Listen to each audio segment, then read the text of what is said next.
Dear Sir, distinguished colleague, ladies and gentlemen, it's a great honor to be here today and to have the opportunity to share with you our research at this International Congress, the sixth edition of the World Congress Geology and Earth Science. The presentation entitled In-situ tectonic stress characterization based on the well logs and drilling data in the Tunisian Orient platform, a new result that enhance the coverage of high-quality data in North Africa. It will be presented by myself, Shawqi Khalfidom, PhD and engineer, with my co-author, Professor Riyad Ahmadi from National Engineering School of Sfax and Professor Mustafa Maghraoui from the Institut de Terre et Environnement de Strasbourg, France. So to guide you through my talk, I have divided this presentation into 5 sections. I will start with the presentation of general background and the objectives, then provide an overview of the present-day stress in North African region. Next, I will focus on the geological framework of our study area, and then I will give a general overview about the applied methods and the result about the geochemical characterization. And then the end, finally, I will conclude with the key findings. Let's start about the accurate characterization of the in-situ stress field together with a clear understanding of pore pressure distribution, which represents a key requirement in geomechanical modeling. This parameter have become mandatory for a wide range of application, including seismic risk assessment, geological exploration, geodynamic studies, and eventually subsurface energy storage. So to achieve this task, a wide range of methods are used to assess the orientation and the methods of the present-day tectonic stress, including the new tectonic field studies, seismic records, earthquake focal mechanism analysis, core studies, and borehole geometry analysis using wireline image logs. Among these, borehole image logs are considered as the most reliable and accurate techniques for determining the azimuth and the orientation of the maximum horizontal stress. Furthermore, integrating with logging data such as sonic, density, logs, and well tests such as extended LOT or FIT provides strong support to estimate the magnitude of these in-situ stresses.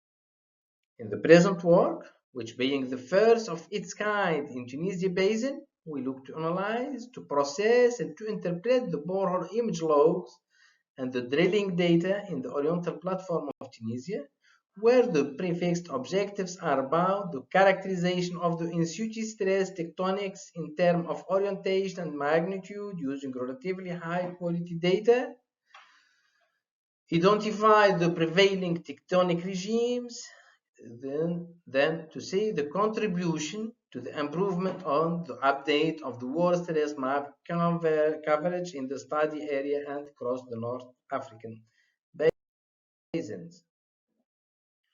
So let's start with the general overview of the present-day stress in the North African region, which resume the determined in-situ stress azimuth, which is about the characterization as are done mainly by the new tectonic studies and seismic focal mechanism methods. The reduced SH max orientation going from the extreme west from Morocco to the east to Libya on the world stress map established by Heidbach and al. 2016 are mainly based on the low quality ranking data C and D, which represent about 98% of the studied sites. Only a few sites that met a relatively high quality of ranking. Here when we're speaking about the data ranking schemes, which was invented initially by Zubag and Zubag in 1989, updated later by Sperner in 2003, and then by Heidbach in 2016. These ranking schemes represent an universal table that qualifies the reliability of the data and inferred SH max. So this shape is based mainly in three parameters. First of all, the number of the distinguished geomechanical features deduced in the Well-Bar-Eames logs, such as the breakout and the drilling-induced tensile fracture. So the second parameter is the combined length of those features, and the third parameter is the standard deviation of the deduced SH max. Based on the three parameters, 5 classes have been established by Heidbach and al. in 2016, which is classed A, B, C, D, and E, where A and B is the most highest quality relatively, C and D the lowest, and E it's the lowest, which is mostly considered as is not reliable. So here the analysis of both maps, which is extracted from the world stress map Heidbach and all 2016. In the left side here we can see the huge amount of the data that characterize the SH max orientation. Most of them, which about 98% of this data are ranked mostly C, D quality, which is very low quality ranked. Here when we apply the filter just to see how huge are the high quality ranked in the North African, here we were surprised. We found only 2% of relatively high quality data A and B, 2%. Here we consider that the North African domain remain poorly characterized in terms of orientation and magnitude. So here in the our present study, or our study area is focusing on the Oriental platform of Tunisia, which represent a distinct structural domain that extend from the north-south axis to the eastern offshore shelf of Tunisia. This domain is characterized by thick tertiary series that overlies early tertiary faults and Mesozoic extension and salt tectonic structures. It has a high petroleum potential that have been discovered since the last decades. And then these fields are actually, some of them are in production. These fields are Sidi Kileni in the northwest part, Sorben in the middle, and the concession of El Jem in the southeastern part. Those concessions represent our studied concession and our source of data. So the correlation crossing the El Jem field, north-south or north trending correlation crossing four wells, crossing 5 kilometers length, then showing a clear tectonic control of the Cretaceous and Tertiary deposits. A folding deformation affecting the Lutetian Langian deposits is likely explained by the reactivation of a fault that's crossed by the well Z3. A thickness variation of Langian Messinian deposits here on the wheel formation for either side of the interpreted buried anticline seems to be controlled by the tectonics, in which represent here is the growth strategy. An attempt to establish the synthetic pore pressure profile of the El Jem field based on the exploitation of the mud weight, FIT, LOT, and the drilling problem that happened during the drilling operation in the El Jem concession gave this synthetic profile, which reveals the presence of several overpressure zones. Relatively overpressurized interval is identified in Eocene Oligocene series, which show highest pressure gradient converted to 0.5 psi per foot in the Paleocene reservoir, and a second huge overpressurized zone is hosted in the Albian Santonian claystone, which estimated to 0.6 psi per foot. Passing now to almost a huge correlation that have been done, crossing 32 kilometers relaying 11 wells going from the northwest, crossing Sidi Kilani field in the middle, Shorban field, and the El Jam field toward the southeast. So this correlation, this lithostratigraphic correlation, showing that the thickness of the Cretaceous area increased progressively toward the southeast, where a structurally high zone have been established and distinguished in the shoreband concession, seems to be responsible for the control of the deposit and the subsidence inversion. Additionally, the EUC information became thicker toward the northeast of the high, and the Paleocene series seems to be completely absent from the shoreband horst. However, since the Berdigalian, the subsidence gradient seems show a clear thickness increase toward the southeast, where the subsidence gradient have been inversed. So, an attempt to establish a pore pressure map crossing this cross section. So this map showing different overpressure zone, variation in value and in stratigraphic interval. Indeed, these zones are mostly hosted in the Eocene Oligocene series, with the highest overpressure interval observed in the Paleocene claystone that's in a hairy formation. The second overpressurized zone occurred at the claystone of the Coniacian claystone of the Alec Formation.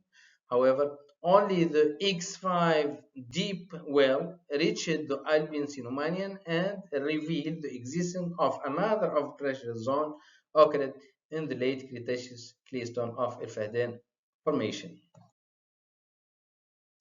So the geomechanical characterization based on the characterization of SH max and SH mean from the well bore image log. Here two kinds of logs have been used in the Sidi Kilani and in Gem. Actually, few wells represent where the imaging data are available.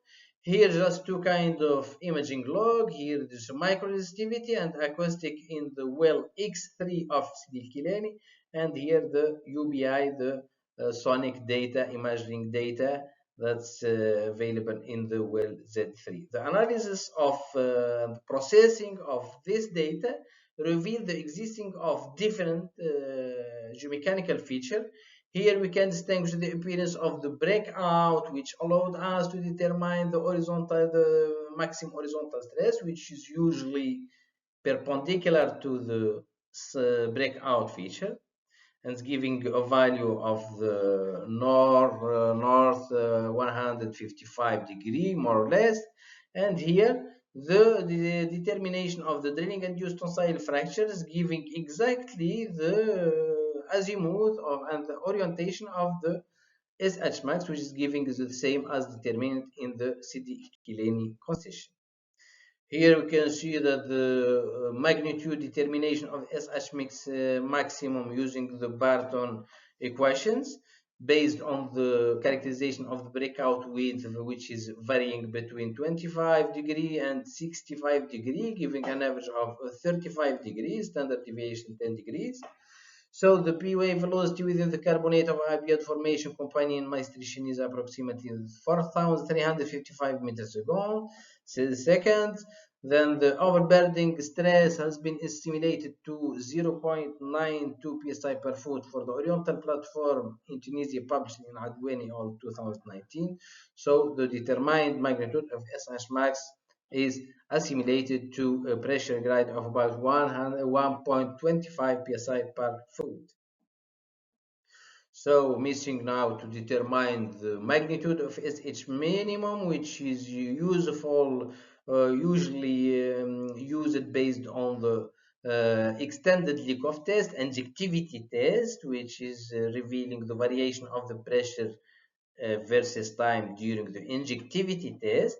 Here, the pressure is reaching the maximum before it's breaking down to reach the leak-off pressure, or known as the fracture initiating point.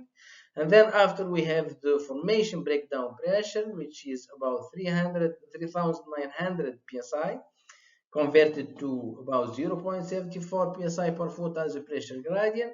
And here, when we stop pumping, here the fracture that is already created and initiated tend to be closed again, and then the fracture closure pressure is assumed to be the smallest horizontal stress magnitude is H minimum, which is estimated to 0.52 psi per foot. Here, just to summarize, the established or the deduced SH maximum orientation and ranking data based on the use of the breakout feature and drilling induced tensile fracture on 4 wells in different concession. Here, the use of the breakout feature, the determined SH maximum is about north 155 degree, with the highest quality is B quality in X3 in CD Kileni. Then the use of the feature of drilling and use tensile fracture give in 3 concession the highest quality is B quality in X9 and in Z2 in Iljam and in Sidi Kileni concession, where the SH maximum orientation and azimuth is going from 123 degree to 153 degree. So the in-situ stress characterization in 4 wells show an overall good data quality, maximum B quality according to the international and universal quality data ranking schemes of Heidbach and all 2016. The average SH max orientation in the study area show a northwest trending azimuth average of about 140 degree. So here a slight variation between different fields in the SH max orientation, which is most likely explained by the influence of the maximum and the major CD Kileni fault northwest southeast. So in the end, the conclusions, the vertical overburdening stress was estimated at 0.92 psi per foot converted to pressure gradient. The minimum horizontal stress SH mean derived from the extended leak-off test data was estimated to at 0.52 psi per foot, while the maximum horizontal stress SH max deduced from the geometry of the breakout geomechanical feature was estimated at approximately 1.25 psi per foot. The comparison of this stress magnitude and indicate that the SH maximum in the largest is the largest and SH minimum is the smallest, following the relationship SH maximum larger than SV, which is the overburdening pressure, which is larger than the SH minimum. Accordingly, the principal stress tensor compound can be assigned as SH maximum as sigma 1 and SH minimum as sigma 3. This stress ordering is characteristic of a strike-slip tectonic regime. Here, the tectonic regime is mainly about strike-slip tectonic regime. So, finally, the finding of this study, which focus on the characterization of the in-situ stress tectonic at 4 sites, were projected onto Google Earth or onto the World Stress Map project. This visualization highlights a clear enhancement of the regional stress map coverage. It was about 5 seats in North Africa. Here we already add another 4 sites. So the work provides relatively high quality ranking data with 4 new results added to the study area, thereby improving both the resolution and the reliability of the world stress map in central Tunisia. And here we can add that in Sidi Kileni, with the available data, we deduce that the tectonic regime is about strike-slip tectonic regime. Here I finish my presentation, and I would like to thank you very much for your time and your attention. Thank you very much.